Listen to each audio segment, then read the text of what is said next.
Hi there! Well done for showing up and staying committed to your yoga practice. Today we're going to be going over some postures that you'll be familiar with by now, and we'll introduce a couple of new ones, including 1 or 2 challenging postures, just to show you what's possible. Come to the front of your mat with your feet hip-width apart. Have a look down and check that's where they are. We often think our hips are much wider than they are. Bring your shoulders to your ears and then release, letting your shoulders drop back down so your shoulder blades slide down the back of your body, leaving your neck feeling free. Inhale through your nose and notice the breath moving up from your belly into your ribs and finally your chest. Then exhale through your mouth. Your belly will draw back in, followed by your ribs and then your chest. Your shoulders should be relaxed. Again, breathe in. Let the breath come up so that your rib cage expands and your chest lifts a little. And then breathe out, letting everything move back in and down. One more time, inhaling and exhaling. We're going to set the foundation for our next posture now. Just like buildings, postures have foundations, and they're at the base of the pose. So make sure you have a good connection with the mat through the soles of your feet. Your weight should be spread evenly.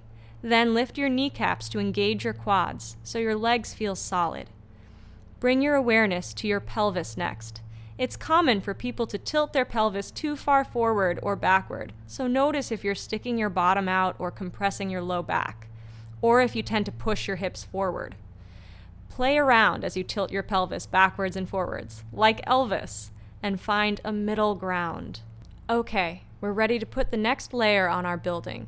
So with an inhale, lift your arms overhead and extend your fingertips towards the ceiling, without lifting your shoulders to your ears. If it's too hard to hold this position, you can always bring your arms down halfway, in a cactus position, or down by the sides of your body. Notice what your upper body is doing. Are you pushing your ribs forward? Or maybe you're rounding your back and collapsing your chest. Again, experiment with the posture until you find a neutral position. Take one more breath in here. And then, with an exhale, bring your arms out to the side and swan dive into a forward fold, placing your hands on a block if it's not comfortable to put them on the floor or on your legs. Just make sure that you feel a nice stretch across your spine. If there's any pain in your lower back, come up a little. Then let your head fall forward, drawing length into your neck. Come up halfway so your spine assumes its natural shape again. It should feel long and straight, and you should be able to push your hips up and back to create a natural lumbar curve. You can do this with your hands on your legs or on blocks. Inhale, and exhale as you drop back down into your full forward fold. Then engage your core so that with the next inhale, you can lift back up to standing whilst bringing your arms out and up overhead. Exhale and swan dive into forward fold. Inhale, come up halfway. Exhale, fold forward again, releasing your head and neck. Plant your hands firmly on the mat and step back to plank. Check that your hands are directly beneath your shoulders. We're always looking to stack up the joints to give them some protection. You can either drop onto your knees or you can stay on your toes. Either way, keep your torso and your legs in a straight line by engaging your core. Avoid lifting your hips to make the posture easier, and if you find yourself slumping so that it feels a bit like a back bend, consider dropping to your knees. It's always better to do a modified posture correctly rather than doing the full posture badly. Take another inhale here, keeping the back of your neck long so the breath flows smoothly. And as you exhale, slowly lower yourself to the mat, keeping your elbows close to your ribs. When you reach the mat, untuck the toes so you're resting on the tops of your feet and check that your hands are underneath your shoulders. Then draw your shoulders back and keep them back and down as you lift your head and then your chest. Keep lifting your chest, but avoid scrunching up the back of your neck. Keep your neck long and free of tension.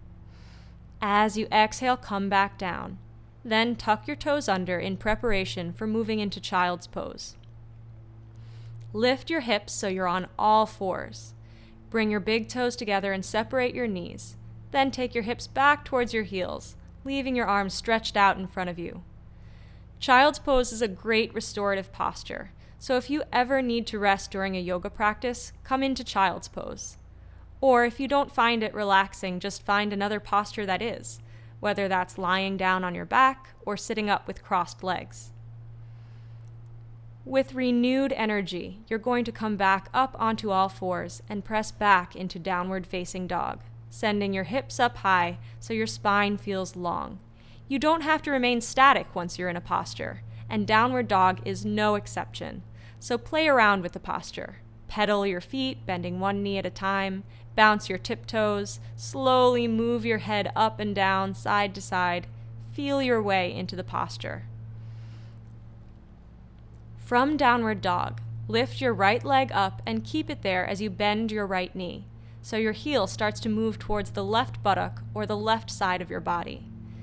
This is a really great hip opener, but it requires a lot of wrist strength to maintain.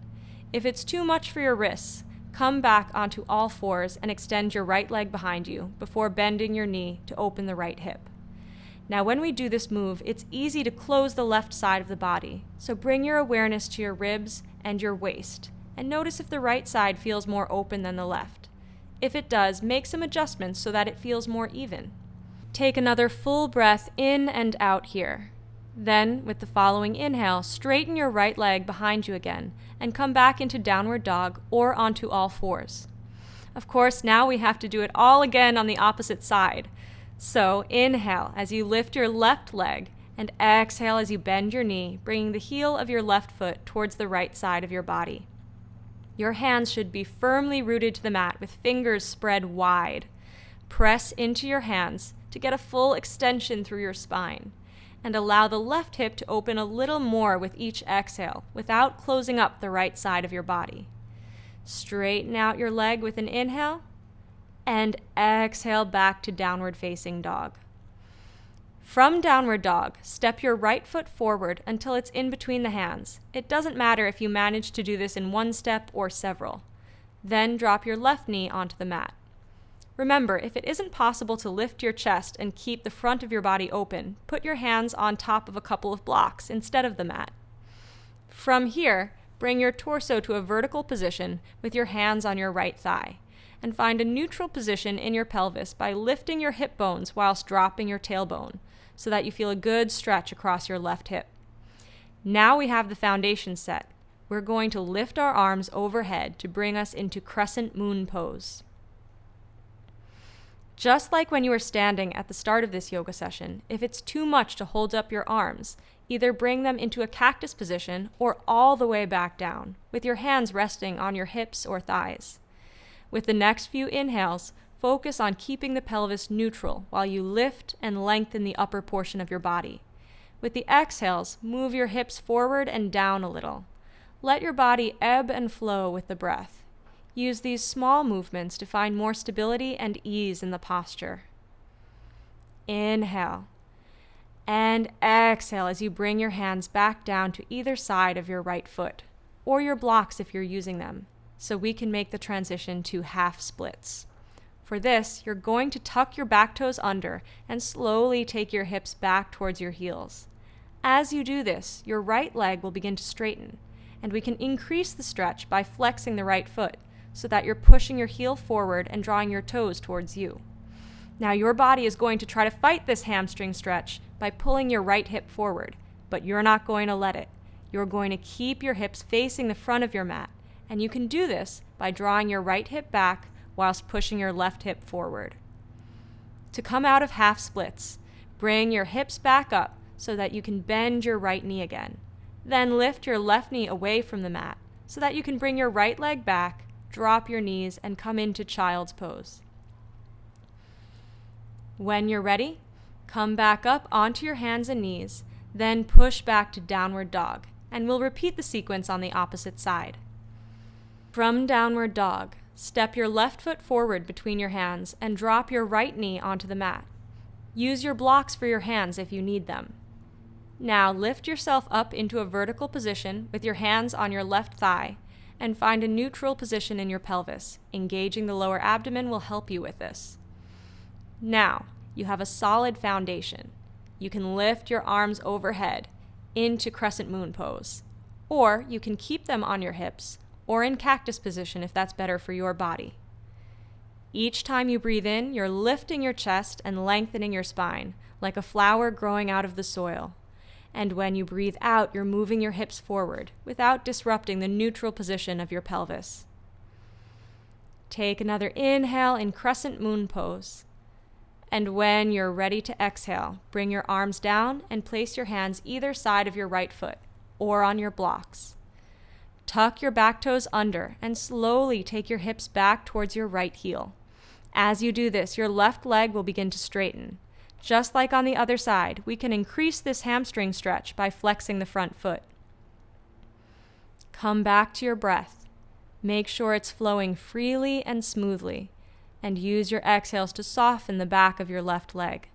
This will make it easier to realign your hips if they're not facing the front of your mat. And now we're ready for our final posture, child's pose. So bend your left knee and bring your hips back up. Then tuck your right toes under and lift your right knee away from the mat so that you can step your left leg back and drop both knees onto the mat. Separate your knees and bring your toes together. Then send your hips back towards your heels and drop your head onto the mat or onto a block. Keep your arms outstretched, but pull your shoulders back so your neck is free of all tension. You can stay in this posture as long as is comfortable.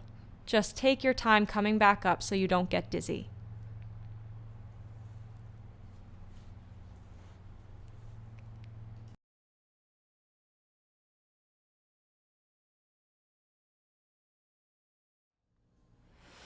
And if you find yourself thinking about what you found difficult to do in today's class, while you're there, keep your thoughts positive. There is no judgment in yoga of other people or ourselves. Be proud of yourself and your achievements. Namaste.